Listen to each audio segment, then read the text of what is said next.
Olimjon, qayerdasan hayvon? Chol, nimaga baqirasiz? Olimjon o'g'liz uxlab yotibdi, hali turgani yo'q. Xotin, uning uxlayotib tug'maganmisan? Nimcha uxlaveradi uning? Uyg'otsam turmayapti-da. Turmayapti? Hozir men kirib uyg'otaman, hayotga qiziqishi uyg'onib ketadi, qochmoqqa. Ijodkor uxlayapti. U uxlasa ham oddiy odamlarga o'xshab uxlamaydi.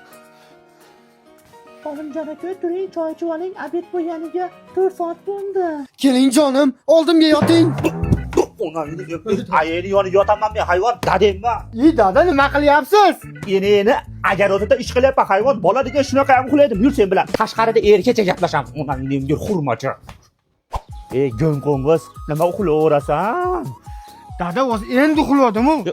Onangni endi ko'rshapalak kuning bilan tuning almashib qolib seni. Kredit olsang qanday to'laysan? Bir uxlab tursang, bir oy o'tib ketadi. Qiylanasan mendan keyin. Dada, qanisiz? Manaman hayvon, qara, basharangni qara, Chingiz kalla hayoting davomida kunduzi 3 mahal to'liq choy ichganingni eslay olasanmi? Yo'q, dada, umuman eslay olmayman. Onangni tanishni eslayolmaysan, abidan keyin turganingdan keyin. Shunaqangi uxlaysan, kechib ketsan bilmaydi. Umringni yarmini uxlashmay o'tkazib yubording, chaqilgan uytuqim, bemaqsad bor. Ko'rpalaringni olib chiq, it to'ligining hidiga ketib, onangni emgir.